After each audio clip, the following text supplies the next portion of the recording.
या देवी सर्वभूतेषु शक्तिरूपेण संस्थितां नमस्तस्यै नमस्तस्यै नमस्तस्यै नमो नमः। आइ हम तीन माता के कहानी सुनाब जिनकर महिमा अपरंपार अछि। एहि सावन में तीनों माता के कथा सुननाइ बहुत फलदायी अछि। एहि कथा के बगैर सब पूजा पाठ अधूरा अछि। के छथि ई तीन माता, की अछि हिनकर कथा, से जानब एहि कथा द्वारा। कथा अगर सुनि रहल छी, कथा पूरा सुनब, बीच में छोड़ि कऽ नहि जायब, कियाकि मान्यता अछि जे अगर कोनो देवी देवता के कथा सुननाइ शुरू केलहुँ तऽ कथा बीच में छोड़ि कऽ नहि जायके चाही, नहीं तऽ पाप के अधिकारी बनब। तो चलू कथा सुनू। पहिले कथा हम लक्ष्मी माता के सुनाब। एक गाँव में एकटा साहूकार रहथि। साहूकार के एकटा बेटी सेहो छलनि। ओ सब दिन पीपल में पूजा करैत छलीह आ ओ जब पीपल में पूजा करैत रहती तखन माता लक्ष्मी प्रकट भऽ जाथिन। एक दिन माता लक्ष्मी साहूकार के बेटी से कहलखिन जे अहाँ हमर सहेली बनब। तै पर साहूकार के बेटी कहै छथिन जे अहाँ सब दिन चलि अबै छी, अहाँ के हम चिन्हबो नहीं करै छी, फेर हम अहाँ के सहेली केना बनि जाउ। माता लक्ष्मी कहलखिन जे एहि पीपल गाछ में हमर घर छी आ हमर नाम लक्ष्मी अछि। फेर माता लक्ष्मी कहै छथिन हम अपन परिचय दऽ देलहुँ, आब तऽ सहेली बनि जाउ। तै पर साहूकार के बेटी कहै छथिन ठीक अछि, हम अपन माता पिता से पूछि कऽ अहाँ के सहेली बनब। साहूकार के बेटी माता लक्ष्मी के तखनो नहीं चिन्ह पेलखिन जे ई साक्षात लक्ष्मी छथि। ओ जब अपन घर एली तऽ अपन माता पिता से सब घटना कहलखिन। तऽ हुनकर पिताजी कहलखिन जे अहाँ तऽ धन्य छी बेटी जे अहाँ के एहन कोमल मोन देख कऽ माता लक्ष्मी अहाँ के सहेली बनऽ चाहै छथि। ओ माँ लक्ष्मी छथिन। दोसर दिन जब ओ पूजा करऽ एलखिन तऽ माता लक्ष्मी फेर पूछै छथिन जे अहाँ हमर सहेली बनब कि नहीं, अपन माता पिता से पुछलहुँ। ओ साहूकार के बेटी कहै छथिन अहाँ तऽ माता लक्ष्मी छियै, हम अहाँ के सहेली बनब। आब ओ सब दिन पूजा करऽ जाथिन आ माता लक्ष्मी सब दिन पीपल के गाछ से निकलि कऽ हुनका से बतिया कऽ अपन पीपल में फेर चलि जाथिन। एक दिन माता लक्ष्मी कहलखिन सखी हमरा घर एक दिन आउ। सेठ के बेटी कहलखिन ठीक अछि, हम काल्हि हैत तऽ आयब। से आइ हम अपन माता पिता के नहीं कहने छी, अगर देरी भऽ जायत तऽ ओ चिंतित हेता, से कहि कऽ हम घर से आयब तऽ फेर काल्हि आयब। से कहि कऽ माता लक्ष्मी के ओ चलि अबै छथिन। दोसर दिन माता लक्ष्मी ओहि पीपल के गाछ लग सोना के चौकी लगा कऽ ओहि पर आसन बिछा कऽ सोना के थाली में 56 प्रकार के भोग राखि कऽ अपन सखी के इंतजार करै छथि। तखन साहूकार के बेटी अबै छथिन तऽ सोना के चौकी पर बैठा कऽ 56 प्रकार के भोग सोना के थाली में खाय ला दै छनि। सोना के गिलास में पानि पीबऽ दै छथिन। माता लक्ष्मी अपन हाथ से खूब सेवा सत्कार करै छथिन। साहूकार के बेटी खूब खुश होइ छथि। तऽ माता लक्ष्मी कहै छथिन सखी हमरो अहाँ अपन घर बजाउ, हमरो अहाँ के घर अबै के मोन करैया। से सुनि कऽ साहूकार के बेटी चिंतित भऽ जाइत छथि।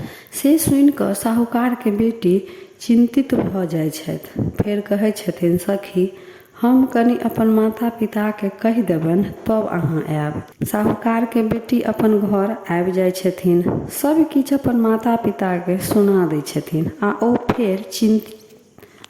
फेर चिंतित भऽ जाइ छथिन। तै पर हुनकर माता पिता पूछै छथिन बेटी की बात अछि, अहाँ चिंतित नजर अबै छी। तऽ लड़की कहै छथिन पिताजी माता लक्ष्मी छथि। तै पर लड़की कहै छथिन माता लक्ष्मी कहै छथि जे हमहूँ अहाँ के घर आयब। तऽ हुनकर पिताजी कहै छथिन ई तऽ खुशी के बात अछि। बेटी कहै छथिन हाँ पिताजी ई तऽ खुशी के बात अछि, लेकिन माता लक्ष्मी हमरा सोना के चौकी पर बैठा कऽ सोना के थाली में 56 प्रकार के भोजन परसि कऽ खिएलथि। जब अपन घर औती तऽ हम हुनका कतऽ बैठाब आ की खियाब। पिताजी कहै छथिन, बेटी माता लक्ष्मी भावके भूखल छथि। जेकर मोन निर्मल होइ अछि हुनकरे घर ओ पधारै छथिन। अहाँ कोनो बातके चिंता नहि करू, जे घरमे है वएह वस्तु लऽ कऽ हुनकर स्वागत करू। साहूकारके बेटी खुशी मोनसँ माता लक्ष्मीके अपन घर अबैके न्योता दऽ अबै छथिन आ ओ अपन घर आबि कऽ घर आँगनके गोबरसँ नीप कऽ लकड़ीके चौकी पर लाल रेशमी कपड़ाके आसन लगबै छथि आ हुनका घरमे जे सामग्री छलनि, आटा, चावल, दालि, वएह सबसँ रंग बिरंगके पकवान बनेलथि आ केलाके पात पर परोसि कऽ लक्ष्मी जीके इंतजार करऽ लगलथि। जखन लक्ष्मी जी अयलथि तऽ लकड़ीके चौकी पर बैठा कऽ केलाके पात पर बनायल भोजन परोसि कऽ देलखिन आ साहूकारके बेटी कहै छथिन, माता लक्ष्मी हम तऽ अहाँ एतेक स्वागत नहि कऽ पेलहुँ। माता लक्ष्मी कहै छथिन, अहाँ एतेक मोनसँ हमर स्वागत केलहुँ, अहाँके मोनमे कोनो लालच नहि अछि, निस्वार्थ अहाँ हमर सेवामे लागल छी। हम ओहने भक्तके घरमे विराजै छी जे हमर निस्वार्थ भावसँ पूजा करै अछि।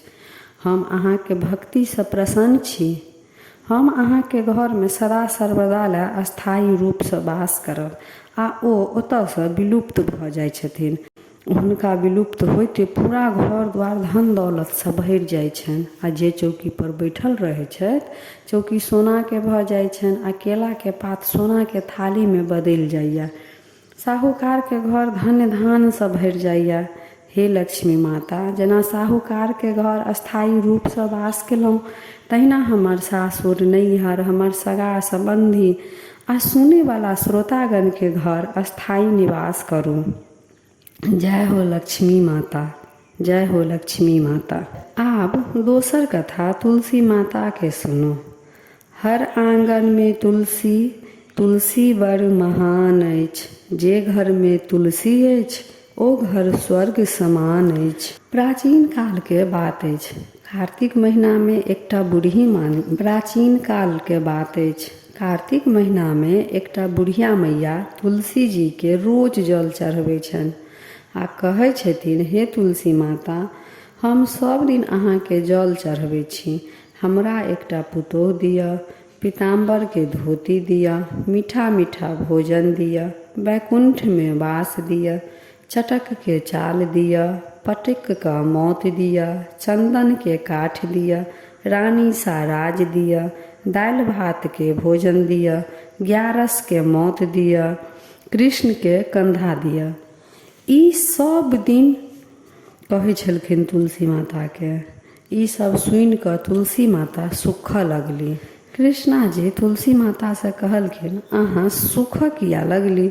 तुलसी कहलखिन, प्रभु, एकटा बुढ़िया माता हमरा रोज जल चढ़ाबै अछि आ कहै अछि, हमरा एकटा पुतोह दिअ, पीताम्बरके धोती दिअ, मीठा मीठा भोजन दिअ, वैकुंठमे वास दिअ, चटकके चाल दिअ, पटकके मौत दिअ, चंदनके काठ दिअ, रानी सा राज दिअ, दालि भातके भोजन दिअ, ग्यारसके मौत दिअ, कृष्णाके कंधा दिअ। तुलसी माता कृष्णा जीसँ कहै छथिन, प्रभु, हम सब कुछ तऽ हुनका दऽ देबनि, लेकिन कृष्णाके कंधा केना देबनि? ताहि पर भगवान कृष्ण कहै छथिन, तुलसी, अहाँ चिंता नहि करू। जाहि दिन बूढ़ी माता मरती हम खुद जाकऽ हुनका कंधा देबनि। से जाउ आ ओहि बूढ़ी माताके ई आशीर्वाद दऽ दियौन। कुछ दिन बाद बूढ़ी माता मरि गेलखिन आ हुनका अपन सगा संबंधी शमशान घाट लऽ जाइला उठाबै छथिन तऽ ओ किनकोसँ नहि उठलखिन। तब भगवान कृष्णा 11 वर्षके एकटा लड़काके भेष धऽ कऽ आबि गेलखिन आ सबके कहलखिन जे हम बूढ़ी माताके कानमे कुछ कहबनि तऽ ओ उठि जेता। सब परेशान रहथि जे बूढ़ी माता कहुना उठि जाथिन। ओ बालक बूढ़ी माताके कानमे जाकऽ कहै छथिन, हे बूढ़ी माता, कृष्णाके कंधा लिअ, आ ओ एक तरफ अपने कंधा दै छथिन तऽ ओ हल्का भऽ जाइ छथिन। बूढ़ी माताके मुक्ति भेट जाइ छनि।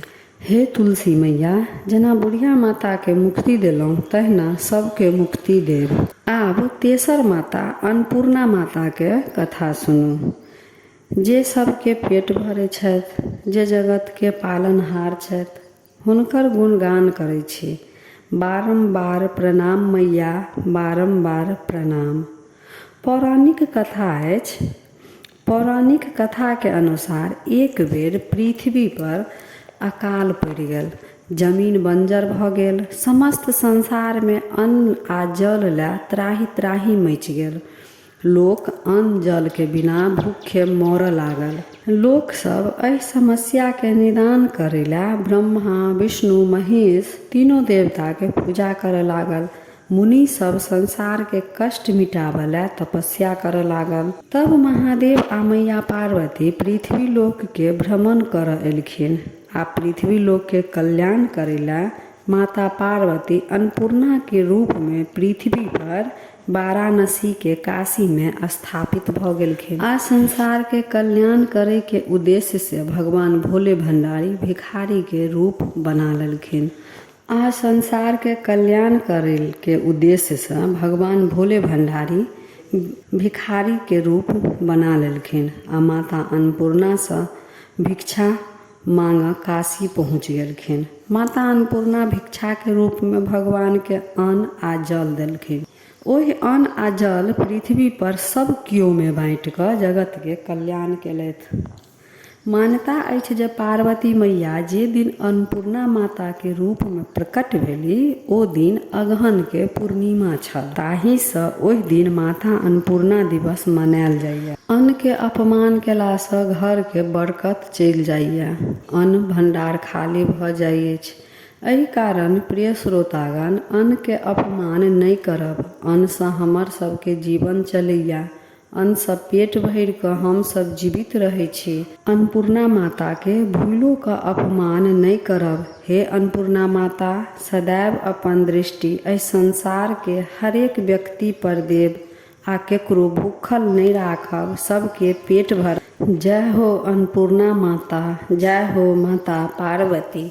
श्रोतागण, तीनों माता के कथा केहन लागल? नीक लागल तऽ लाइक, शेयर, सब्सक्राइब कऽ मैथिली भाषा के सपोर्ट करब। हर हर महादेव।